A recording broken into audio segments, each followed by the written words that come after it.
Dracula by Bram Stoker. Chapter 2. Jonathan Harker's Journal continued. 5th of May. I must have been asleep, for certainly if I had been fully awake I must have noticed the approach of such a remarkable place. In the gloom the courtyard looked of considerable size, and as several dark ways led from it under great round arches, it perhaps seemed bigger than it really is. I have not yet been able to see it by daylight. When the calèche stopped, the driver jumped down and held out his hand to assist me to alight. Again I could not but notice his prodigious strength. His hand actually seemed like a steel vice that could have crushed mine if he had chosen. Then he took my traps and placed them on the ground beside me as I stood close to a great door, old and studded with large iron nails, and set in a projecting doorway of massive stone. I could see even in the dim light that the stone was massively carved, but that the carving had been much worn by time and weather. As I stood, the driver jumped again into his seat and shook the reins. The horses started forward, and trap and all disappeared down one of the dark openings. I stood in silence where I was, for I did not know what to do. Of bell or knocker there was no sign. Through these frowning walls and dark window openings it was not likely that my voice could penetrate. The time I waited seemed endless, and I felt doubts and fears crowding upon me. What sort of place had I come to, and among what kind of people? What sort of grim adventure was it on which I had embarked? Was this a customary incident in the life of a solicitor's clerk sent out to explain the purchase of a London estate to a foreigner? Solicitor's clerk. Mina would not like that. Solicitor, for just before leaving London I got word that my examination was successful and I am now a full-blown solicitor. I began to rub my eyes and pinch myself to see if I were awake. It all seemed like a horrible nightmare to me, and I expected that I should suddenly awake and find myself at home, with the dawn struggling in through the windows, as I had now and again felt in the morning after a day of overwork. But my flesh answered the pinching test, and my eyes were not to be deceived. I was indeed awake and among the Carpathians. All I could do now was to be patient and to wait the coming of morning. Just as I had come to this conclusion I heard a heavy step approaching behind the great door, and I saw through the chinks the gleam of a coming light. Then there was the sound of rattling chains and the clanking of massive bolts drawn back. A key was turned with the loud grating noise of long disuse, and the great door swung back. Within stood a tall old man, clean-shaven save for a long white moustache, and clad in black from head to foot without a single speck of colour about him anywhere. He held in his hand an antique silver lamp, in which the flame burned without a chimney or globe of any kind, throwing long, quivering shadows as it flickered in the draught of the open door. The old man motioned me in with his right hand with a courtly gesture, saying in excellent English, but with a strange intonation, "Welcome to my house. Enter freely, and of your own free will." He made no motion of stepping to meet me, but stood like a statue, as though his gesture of welcome had fixed him into stone. The instant, however, that I had stepped over the threshold, he moved impulsively forward, and holding out his hand, grasped mine with a strength which made me wince, an effect which was not lessened by the fact that it seemed cold as ice, more like the hand of a dead than a living man. Again he said, "Welcome to my house. Enter freely, go safely, and leave something of the happiness you bring." The strength of the handshake was so much akin to what I had noticed in the driver, whose face I had not seen, that for a moment I doubted if it were not the same person to whom I was speaking. So to make sure, I said interrogatively, "Count Dracula?" He bowed in a courtly way as he replied, "I am Dracula, and I bid you welcome, Mr. Harker, to my house. Come in, the night air is chill and you must need to eat and rest." As he was speaking he put the lamp on a bracket on the wall and, stepping out, took my luggage. He had carried it in before I could forestall him. I protested, but he insisted. "Nay, sir, you are my guest. It is late, and my people are not available. Let me see to your comfort myself." He insisted on carrying my traps along the passage, and then up a great winding stair, and along another great passage on whose stone floor our steps rang heavily. At the end of this he threw open a heavy door, and I rejoiced to see within a well-lit room in which a table was spread for supper, and on whose mighty hearth a great fire of logs, freshly replenished, flamed and flared. The Count halted, putting down my bags, closed the door, and crossing the room opened another door, which led into a small octagonal room lit by a single lamp, and seemingly without a window of any sort. Passing through this, he opened another door, and motioned me to enter. It was a welcome sight, for here was a great bedroom well lighted and warmed by another log fire, also added to but lately, for the top logs were fresh, which sent a hollow roar up the wide chimney. The Count himself left my luggage inside and withdrew, saying, before he closed the door, "You will need, after your journey, to refresh yourself by making your toilette. I trust you will find all you wish. When you are ready, come into the other room, where you will find your supper prepared." The light and warmth of the Count's courteous welcome seemed to have dissipated all my doubts and fears. Having then reached my normal state, I discovered that I was half famished with hunger, so making a hasty toilette I went into the other room. I found supper already laid out. My host, who stood on one side of the great fireplace leaning against the stonework, made a graceful wave of his hand toward the table and said, "I pray you be seated and sup how you please. You will, I trust, excuse me that I do not join you, but I have dined already, and I do not sup." I handed to him the sealed letter which Mr. Hawkins had entrusted to me. He opened it and read it gravely. Then, with a charming smile, he handed it to me to read. One passage of it at least gave me a thrill of pleasure. "I must regret that an attack of gout, from which malady I am a constant sufferer, forbids absolutely any travelling on my part for some time to come. But I am happy to say I can send a sufficient substitute, one in whom I have every possible confidence. He is a young man, full of energy and talent in his own way, and of a very faithful disposition. He is discreet and silent, and has grown into manhood in my service. He shall be ready to attend on you when you will during his stay, and shall take your instructions in all matters." The Count himself came forward and took off the cover of a dish, and I fell to at once on an excellent roast chicken. This, with some cheese and a salad and a bottle of old Tokay, of which I had 2 glasses, was my supper. During the time I was eating it, the Count asked me many questions as to my journey, and I told him by degrees all I had experienced. By this time I had finished my supper, and by my host's desire had drawn up a chair by the fire and begun to smoke a cigar which he offered me, at the same time excusing himself that he did not smoke. I had now an opportunity of observing him, and found him of a very marked physiognomy. His face was a very strong aquiline, with high bridge of the thin nose and peculiarly arched nostrils, and with lofty domed forehead and hair growing scantily round the temples but profusely elsewhere. His eyebrows were very massive, almost meeting over the nose, and with bushy hair that seemed to curl in its own profusion. The mouth, so far as I could see it under the heavy moustache, was fixed and rather cruel-looking, with peculiarly sharp white teeth. These protruded over the lips, whose remarkable ruddiness showed astonishing vitality in a man of his years. For the rest, his ears were pale, and at the tops extremely pointed. The chin was broad and strong, and the cheeks firm though thin.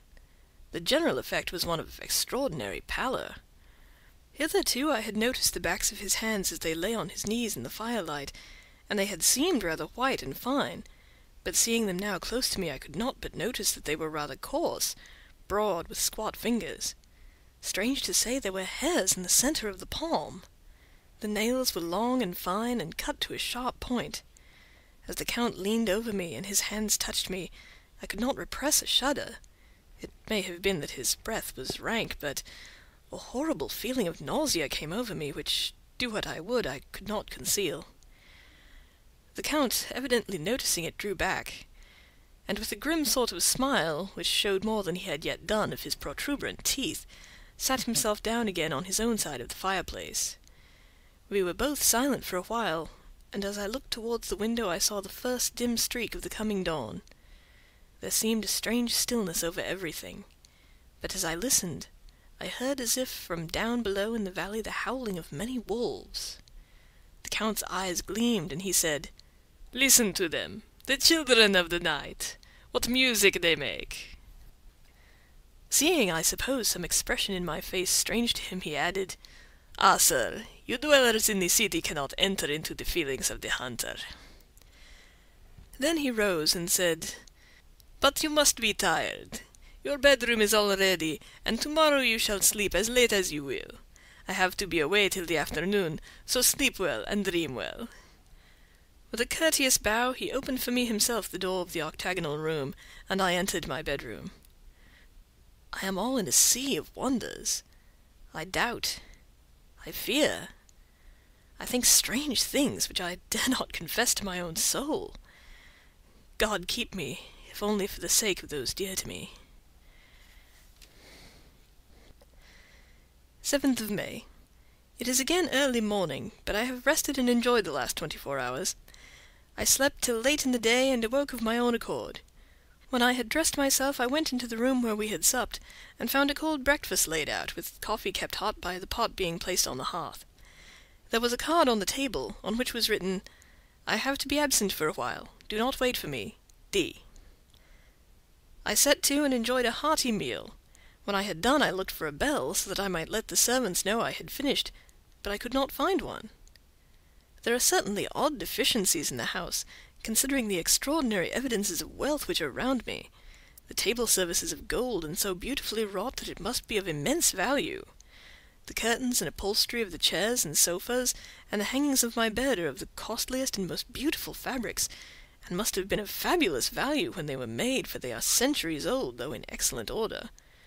I saw something like them in Hampton Court, but they were worn and frayed and moth-eaten. But still, in none of the rooms is there a mirror. There is not even a toilette glass on my table, and I had to get the little shaving glass from my bag before I could either shave or brush my hair. I have not yet seen a servant anywhere, or heard a sound near the castle, except the howling of wolves. Some time after I had finished my meal, I do not know whether to call it breakfast or dinner, for it was between 5 and 6 o'clock when I had it, I looked about for something to read, for I did not like to go about the castle until I had asked the Count's permission. There was absolutely nothing in the room, book, newspaper, or even writing materials, so I opened another door in the room and found a sort of library.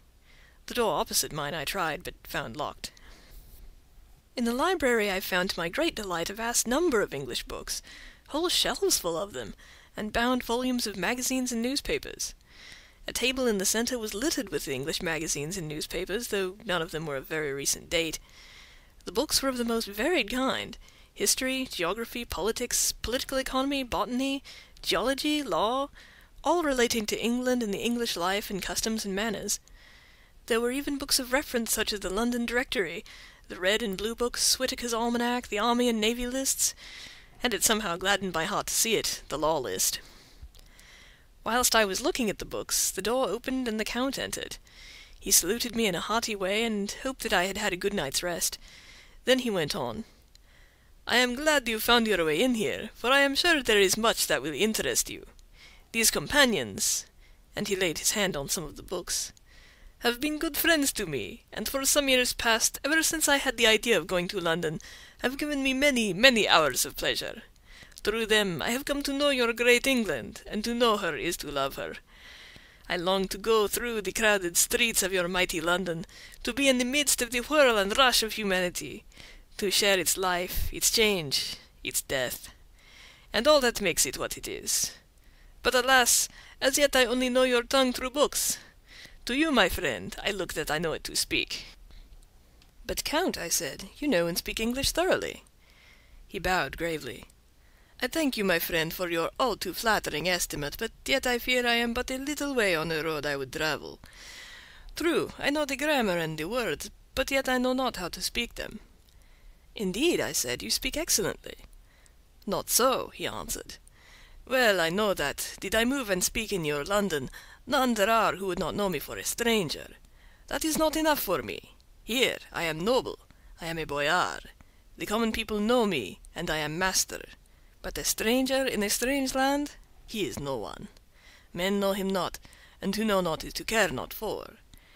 I am content if I am like the rest, so that no man stops if he sees me, or pauses in his speaking if he hears my words. Ha ha, a stranger!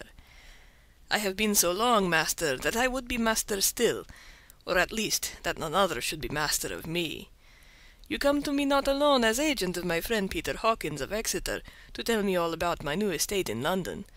You shall, I trust, rest here with me a while, so that by our talking I may learn the English intonation. And I would that you tell me when I make error even of the smallest in my speaking. I am sorry that I had to be away so long today, but you will, I know, forgive one who has so many important affairs in hand." Of course I said all I could about being willing, and asked if I might come into that room when I chose. He answered, "Yes, certainly," and added, "You may go anywhere you wish in the castle, except where the doors are locked, where, of course, you will not wish to go. There is reason that all things are as they are, and did you see with my eyes and know with my knowledge, you would perhaps better understand." I said I was sure of this, and then he went on. "We are in Transylvania, and Transylvania is not England. Our ways are not your ways, and there shall be to you many strange things. Nay, from what you have told me of your experiences already, you know something of what strange things there may be." This led to much conversation, and as it was evident that he wanted to talk, if only for talking's sake, I asked him many questions regarding things that had already happened to me or come within my notice. Sometimes he sheered off the subject, or turned the conversation by pretending not to understand, but generally he answered all I asked most frankly. Then, as time went on, and I had got somewhat bolder, I asked him of some of the strange things of the preceding night, as for instance, why the coachman went to the places where he had seen the blue flames. He then explained to me that it was commonly believed that on a certain night of the year, last night in fact, when all evil spirits are supposed to have unchecked sway, a blue flame is seen over any place where treasure has been concealed. "That treasure has been hidden," he went on, "in the region through which you came last night there can be but little doubt, for it was the ground fought over for centuries by the Wallachian, the Saxon, and the Turk. Why, there is hardly a foot of soil in all this region that has not been enriched by the blood of men, patriots or invaders. In the old days there were stirring times, when the Austrian and the Hungarian came up in hordes, and the patriots went out to meet them, men and women, the aged and children too, and waited their coming on the rocks above the passes, that they might sweep destruction on them with their artificial avalanches. When the invader was triumphant, he found but little, for whatever there was had been sheltered in the friendly soil." "But how," said I, "can it have remained so long undiscovered, when there is a sure index to it if men will but take the trouble to look?" The Count smiled, and as his lips ran back over the gums, the long, sharp canine teeth showed out strangely. He answered, "Because your peasant is at heart a coward and a fool. Those flames only appear on one night, and on that night no man of this land will, if he can help it, stir without his doors. And, dear sir, even if he did, he would not know what to do. Why, even the peasant that you tell me of, who marked the place of the flame, would not know where to look in daylight even for his own work. Even you would not, I dare be sworn, be able to find these places again." "There you are right," I said. "I know no more than the dead where even to look for them." Then we drifted on to other matters. "Come," he said at last, "tell me of London, and of the house which you have procured for me." With an apology for my remissness, I went into my own room to get the papers from my bag. Whilst I was placing them in order, I heard a rattling of china and silver in the next room, and as I passed through, noticed that the table had been cleared and the lamp lit, for it was by this time deep into the dark. The lamps were also lit in the study or library, and I found the Count lying on the sofa reading, of all things in the world, an English Bradshaw's Guide. When I came in, he cleared the books and papers from the table, and with him I went into plans and deeds and figures of all sorts. He was interested in everything, and asked me a myriad questions about the place and its surroundings. He clearly had studied beforehand all he could get on the subject of the neighbourhood, for he evidently at the end knew very much more than I did. When I remarked this, he answered, "Well, but my friend, is it not needful that I should? When I go there, I shall be all alone, and my friend Harker Jonathan—nay, pardon me, I fall into my country's habit of putting your patronymic first. My friend Jonathan Harker will not be by my side to correct and aid me. He will be in Exeter, miles away, probably working at papers of the law with my other friend Peter Hawkins. So?" We went thoroughly into the business of the purchase of the estate at Purfleet. When I had told him the facts, and got his signature to the necessary papers, and had written a letter with them ready to post to Mr. Hawkins, he began to ask me how I had come across so suitable a place. I read to him the notes which I had made at the time, and which I inscribe here. At Purfleet, on a by-road, I came across just such a place as seemed to be required, and where there was displayed a dilapidated notice that the place was for sale.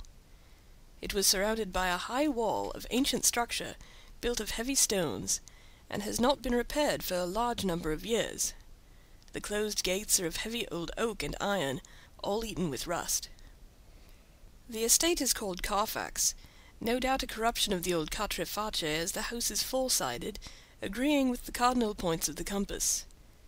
It contains in all some 20 acres, quite surrounded by the solid stone wall above mentioned. There are many trees on it, which make it in places gloomy, and there is a deep, dark-looking pond, a small lake, evidently fed by some springs, as the water is clear and flows away in a fair-sized stream. The house is very large, and of all periods back, I should say to medieval times, for one part is of stone immensely thick, with only a few windows high up and heavily barred with iron. It looks like part of a keep, and is close to an old chapel or church. I could not enter it, as I had not the key of the door leading to it from the house, but I have taken with my kodak views of it from various points. The house had been added to, but in a very straggling way, and I can only guess at the amount of ground it covers, which must be very great. There are but few houses close at hand, one being a very large house only recently added to and formed into a private lunatic asylum. It is not, however, visible from the grounds. When I had finished, he said, "I am glad that it is old and big. I myself am of an old family, and to live in a new house would kill me. A house cannot be made habitable in a day, and after all, how few days go to make up a century. I rejoice also that there is a chapel of old times. We Transylvanian nobles love not to think that our bones may lie amongst the common dead. I seek not gaiety nor mirth, not the bright voluptuousness of much sunshine and sparkling waters which please the young and gay. I am no longer young, and my heart, through weary years of mourning over the dead, is attuned to mirth. Moreover, the walls of my castle are broken. The shadows are many, and the wind breathes cold through the broken battlements and casements. I love the shade and the shadow, and would be alone with my thoughts when I may." Somehow his words and his look did not seem to accord, or else it was that the cast of his face made his smile look malignant and saturnine. Presently, with an excuse, he left me, asking me to pull my papers together.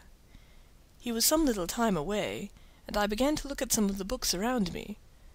One was an atlas, which I found open naturally to England, as if that map had been much used. On looking at it, I found in certain places little rings marked, and on examining these, I noticed that one was near London on the east side, manifestly where his new estate was situated. The other two were at Exeter, and Whitby on the Yorkshire coast. It was the better part of an hour when the Count returned. "Aha!" he said. "Still at your books? Good. But you must not work always. Come, I am informed that your supper is ready."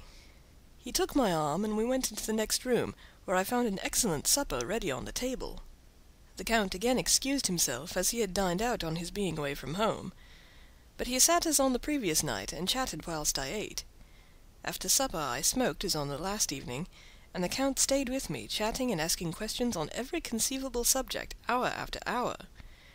I felt that it was getting very late indeed, but I did not say anything, for I felt under obligation to meet my host's wishes in every way.